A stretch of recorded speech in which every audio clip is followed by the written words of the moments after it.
In this video, I will take you through a 3-step process that I use for shadow work. Hello, Crystal Babies and Gems. I am the Crystal Babe, owner of Sacred Eclectics and founder of the Sister Tribe of Pinellas. Today, I want to walk you through my quick and easy 3-step process for how I personally work through my shadow emotions, traumas. This is the processing and how we get into releasing all of these old traumas, belief systems, and things of that nature. These 3 easy steps will not only help you to release the emotional baggage of trauma and different experiences and belief systems, but also to have an energetic release. Although there are many ways to heal, this 3-step process will help you to quickly identify the problems and to provide solutions for yourself in a very easy and organized way. As we know, healing is done in layers, and so this is not an overnight process. It does require a lot of patience with oneself, because what we may think we have cleared, one day may come up again. And that's the whole thing, is that, healing is never done. It is a constant journey. But these 3 steps, if done often and correctly, will help you to move through those traumas, move through these patterns and karma very quickly so that you can continually be progressing and descending to the next level. And so my first step for shadow work is to cry. You want to embrace all of your emotions, whether it be anger, resentment, whatever you are feeling, release it. And oftentimes, anger is just suppressed sadness. You've probably witnessed this, on TV, through a child or another person who gets really angry and starts to physically act out and release that anger, whether it be through throwing things, hitting things, breaking things. But once they get all of that aggression out, oftentimes what happens is they start to cry. They start to break down and they start to cry, because anger is oftentimes an emotion of sadness that hasn't been released. And so in this process, it's very important for us to be honoring our emotions, to not suppress anything, and to feel through all of the emotions. There is no such thing as a negative emotion. Even the gods or the God of the Bible would get angry. So there's nothing wrong with these emotions. It's simply how we're expressing it and how we move through these emotions and process them is what makes the difference. Emotions are just energy in motion. And what that means is that we have to feel in order to heal. Because unless you're feeling your emotions, you cannot release that emotions and energy that's been built up in the body. And so anger and crying are actually very sacred emotions that when we tap into them, we have the potential and opportunity to fully release them by giving them the space that they need and honoring their place in our life. Emotions are nothing to be ashamed of. In fact, to feel is actually a gift to us. To cry is actually a gift to us, because if we weren't able to cry, then we wouldn't be able to physically release that emotion. See, when you are crying, it's coming out of you is a physical phenomenon. And so sometimes crying can actually be the best thing for us. For shadow work, crying is a great tool to help us energetically and physically release old stagnant emotions. And that's the key here, is that shadow work is not only about what you're currently going through in your life, but things of your past. So you can actually process different traumas and cycles, karma, and all these different emotions, and get to the root of the problem through releasing the energy that it's been attaching to you. Because the whole point of shadow work is to release the identity of the story that we've been carrying and the emotions attached to them so that we can end karmic cycles and begin a new cycle without the trauma. And for my next step in shadow work, I want to address journaling. Journaling is such an underrated tool that we can use to work through our shadow self and just to process all emotions. Journaling is so powerful because it gives us the insight to our emotions and where the root of the problem, the seed point of conception, really was. Because oftentimes we will find ourselves in these karmic cycles experiencing the same things over and over again. And because we haven't processed, because we haven't done the healing work, we will keep experiencing these karmic cycles. And so the best way I've found to break free of those cycles is to process the emotions and to find the seed point in conception. What that means is to ask yourself probing questions, questions that help you to remember, what is the first experience that I had like this? When is the first time that I felt these emotions? And what caused it? It could be something from your childhood. Journaling is not just about, dear diary, this is what happened to me today. It's about having prompts to have a direction in which you want to go in. So be mindful of the things that you would like to heal. And through this process, ask yourself those probing questions. And that's how we get to the seed point of conception. And we're able to dig in and pull that root out. Because oftentimes it's something that's been covered up for a long time because we don't want to look at it, because it hurts. It doesn't feel good to go through shadow work. But with this process, we can move through it very quickly because we're getting to the root of the problem instead of just brushing the surface all the time. For instance, when I'm journaling and I'm trying to move through these deep emotions, what I do is I'll ask myself these probing questions, and then I'll get to the feelings and emotions of them. Ask myself how I'm feeling. When was the first time that I felt that way? Who did it? And, what was the setting like? How were my feelings in that moment? How have I seen it repeat itself because I didn't process it in the first place? That's how we get to the bottom of things. And it's from there that I will start to counsel myself through the emotions. So, instead of feeling guilty for having those experiences or those emotions, I will help myself work through them. After a few journaling sessions, you might realize that you remember more from your childhood than you thought you did.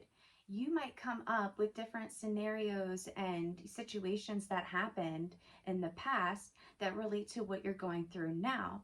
And that's what we want to get into. That's how we heal on all levels. When we heal the root and the seed point of conception through going through our past and moving through those emotions, it helps clear up the karma for what we're going through now.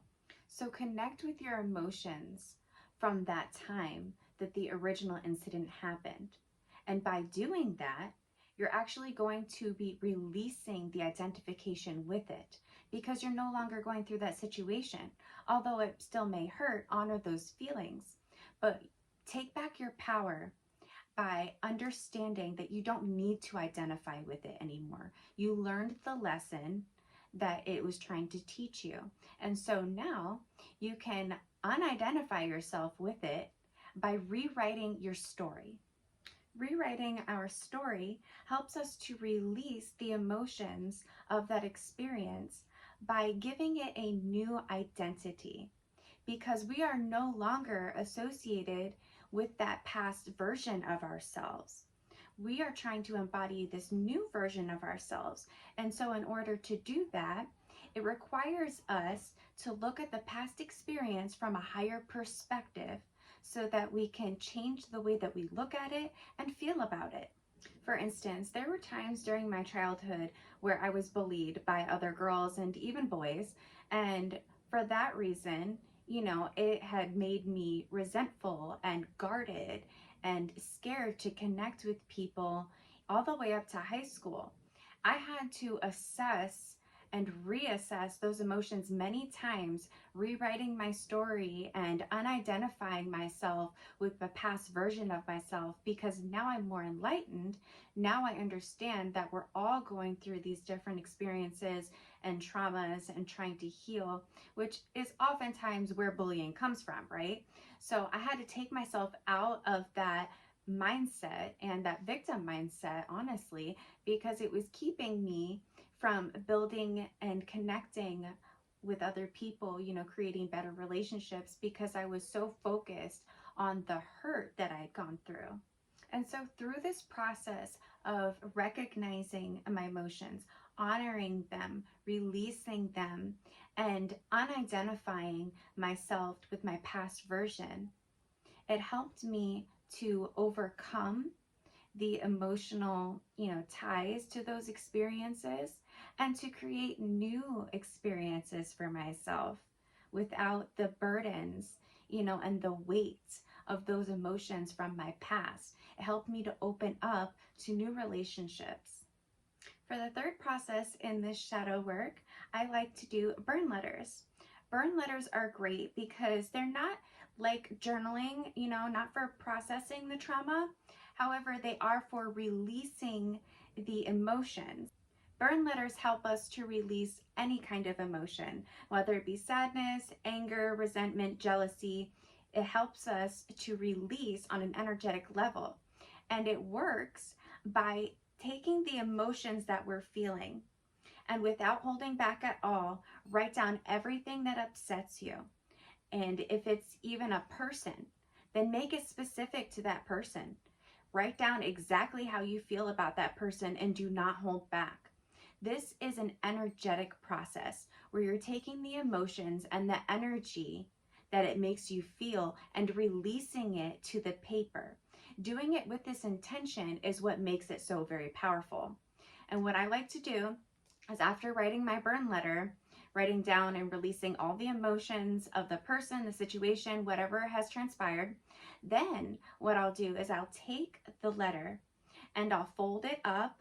And this is also a very intuitive practice, where with each fold, I am releasing the anger, saying goodbye to the sadness and the person as well. This helps us to energetically release on all levels. And during this process, I'm also in prayer. And so I will pray that, the the binds to this emotion and this situation be burned and, away from me throughout all time, space, and dimension. And I'll take a fire safe bowl, go outside, because the act of the burn letter helps us to release these energies through the fire and smoke. So you want to burn the letter in your fire safe bowl outside where it's very ventilated so that the smoke can rise up. The smoke rises up, and as it's doing this process, you want to be continuing to be releasing the emotions and saying these affirmations. I release these emotions. I release this person. And by doing that, you are energetically releasing, and the fire is like a transmuter. It is very powerful for transmuting our emotions. And so when we are lighting the paper on fire and praying, what's happening is that we're energetically, even within the chakra system, releasing those emotions and experiences. And because of the energetic release that's happening while you're burning your burn letter, you can even cut cords with this technique to past experiences and people alike. But while the paper is burning and the smoke is going up, the smoke is another element in itself that is helping to release this energy and this stagnant, emotions. And this is what's going to help you to energetically move past these emotions. Now, it's not, an overnight process. Just like with any healing technique, You may need to do 100 burn letters for one experience. Trust me, I would know. I have done many of them. I can promise you, however, that with each burn letter, you are going to feel lighter and lighter. And the emotions, the situations, they're not going to bother you as much, because with each time that you do this ritual, you're going to feel like you're really releasing. So once you're done burning the letter and you're left with the ashes, there's two things that you can do. You can either bury the ashes by a tree, and the earth and the tree will help transmute that energy into something beautiful. You know, Mother Earth has a great way of, returning energy for something, beautiful. We think of death. Well, bones go into the ground, and what comes back? Life. It's phosphorus. It's all the elements that we need in order to have green grass and beautiful trees. So nothing gets wasted. Another great way to rid the ashes is to throw them in a lake, pond, ocean. Any kind of natural water is a great way to give these energies back to Mother Earth for her to transmute them. But water is kind of special in itself, because by giving the ashes to the water represents our own emotions. And so it's kind of like an offering that will help us to continue to move through those emotions and continue releasing, because this process is very intense. And because of that, I like to throw my ashes in the water sometimes, because it helps, it has a long lasting effect on our own bodies. For this 3-step process for shadow work, I have found that crying, journaling, and burn letters in that order is what really makes the difference in freeing up that emotions and energy that I've been carrying around. And so to do it in that order is very beneficial and most efficient. I usually do take a whole day to work through these steps, to fully process the emotions, although it is very taxing. I usually get very tired and need a nap after this, because it is so emotionally and physically exhausting. However, they're very easy steps that are very practical, and you can even break them up over 3 days.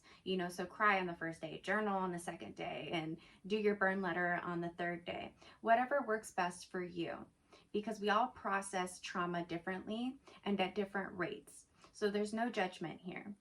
Just doing your best is really all Spirit is asking us. Well, I hope you found this information of value, and if you did, then go ahead and give it a like, subscribe, share, comment down below, and let me know how it works for you. I really want to engage with my audience, and also, be encouraging one another, and let me know what you would like to hear next. Thank you so much for joining me. I am the Crystal Babe, and namaste.